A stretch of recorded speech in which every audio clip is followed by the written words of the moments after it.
What is up, you guys? Welcome back to the channel, and today I want to talk to you about how to be a great husband and father while you're also trying to grow a business. Let's dive in.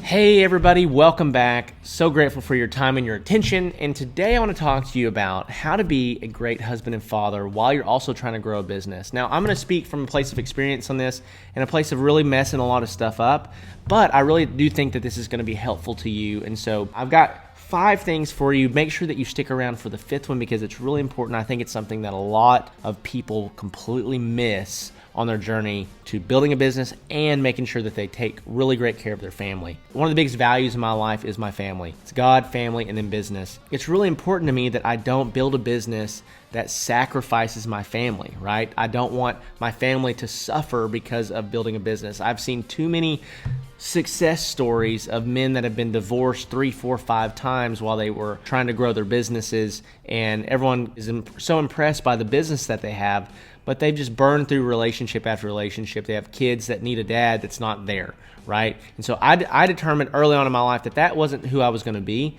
and so I wanted to be the best husband, the best father I could be while also pursuing a business, while also trying to grow a business. It's simple in concept, but it is not easy. So it's going to challenge you. It's going to reveal some things inside of your heart, but it can be done. So I want to just walk you through 5 things that you need to do in order to grow that business that you want to grow, but also be the husband and be the father that you know that you're called to be in the meantime. So here's number 1. Number 1 is segment your time. So segment your time. So what this means is that there are times for everything, right? The Bible actually talks about this in Ecclesiastes. There's a time to mourn, there's a time to rejoice, there's a time to rest, there's a time to work, there's a time for everything, right? And so with that being known, we need to be very clear about our time. We need to segment our time. For me, I know that my afternoons and evenings are devoted to family. What that means is that I'm going to segment my workday from 6 o'clock in the morning to about 4:30 in the afternoon, and that is my time to work. That is my time to get things done. That is my time to advance my business. But after 4:30, I want my time to be fully devoted to my wife and to my children. Now, this is really, really difficult because a lot of times you'll get right to the edge of getting something done at 4:30 and you're not quite done, and you'll let it bleed over a little bit into 5.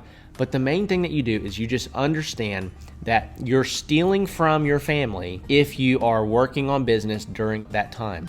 So you got to make it a priority that when we're done here, if that means that after everybody's asleep tonight, I jump back into work, that's fine. If it means I get up earlier tomorrow to get it done, that's fine as well. But I don't want to steal or take from my family. Now, disclaimer, there are seasons of highs and lows, right? There are seasons when I can spend way more time with my family. There are seasons when I can't spend as much time with my family. If you're in a high growth season, you may have to back it up an hour every day. The main thing is that you're in agreement with your spouse, your kids understand, and that when you are present with them, you're fully present. So here is number 2. This is the second way that you can grow your business and continue to be a great husband and father. Number 2 is detach emotionally from your work.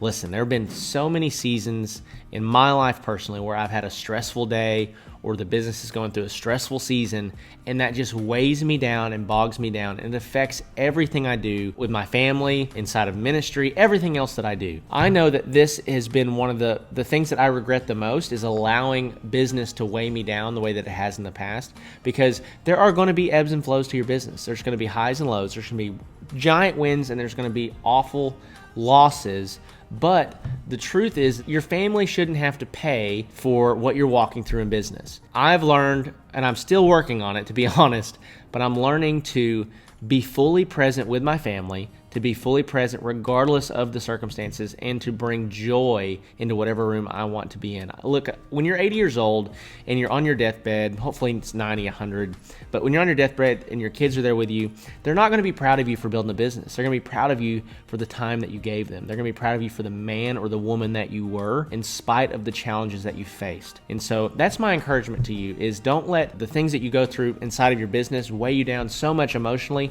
that you are a different person around your family. That's not the way that you want to be remembered. And so here's number 3. Set reminders for what's truly important. This is one of those things that it's very easy to be prideful on. I don't need reminders. I can remember my wife's birthday. I can remember my kids' birthdays. I can remember our anniversary. I can remember holidays. I can remember that sort of stuff. Well, you can until you get busy.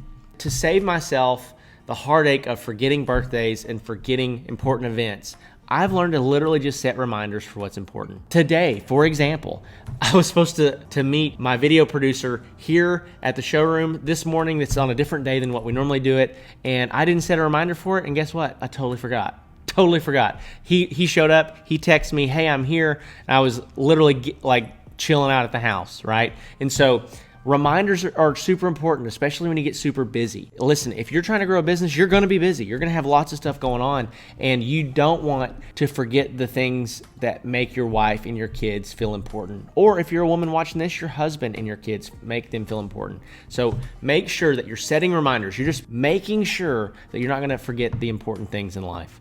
Okay, here's number 4. Number 4 is to have a compelling future for your family, not just your business. Now, this is one of the things that I've struggled with a lot, and I really have to push myself because I view my family as the stable thing in my life. I view my family as the thing in my life that's unwavering. It's steady. It's going to be there tomorrow. And business is the thing that I'm trying to pull levers on, and I'm trying to move us into a brighter future, right? And what happens, though, is we put all of our time and our attention into the future of our business, and our wives or our husbands and our children want to know about our compelling future for our family.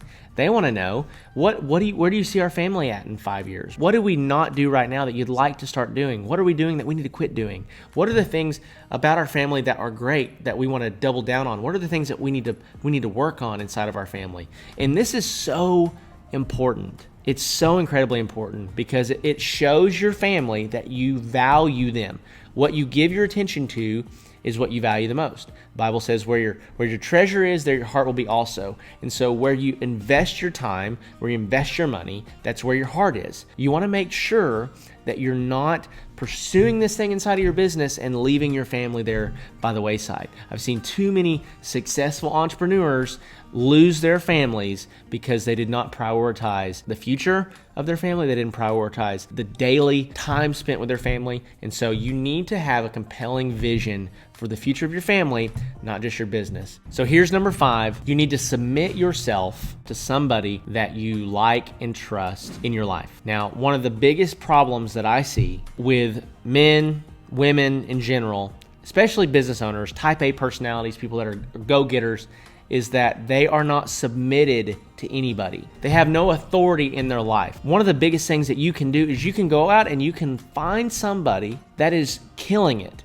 in all the ways that you want to be killing it and has a great family and is a great father and is a great mother. And you develop a relationship with them. You need to be submitted to people in your life. You need somebody in your life that can tell you no. Here's a question for you. Who in your life can tell you no? Who in your life can say that's a terrible idea? Who in your life can challenge you on where you're spending your time and energy?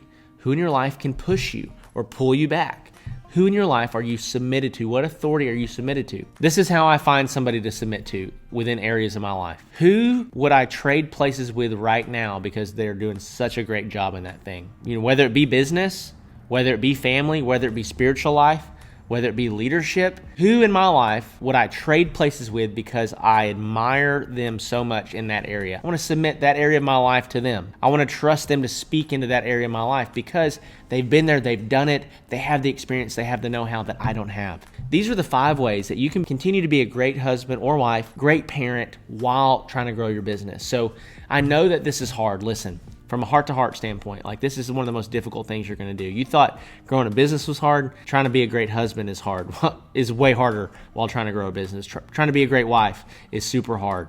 Trying to be a great parent, trying to give yourself to them. So make sure that you are being intentional with your time. Make sure that you're setting reminders for what's important. Make sure that you're not too emotionally invested in your business and you're bringing that home with you every day. Make sure that you're submitted to somebody that can speak into your life in these areas. These things are super important.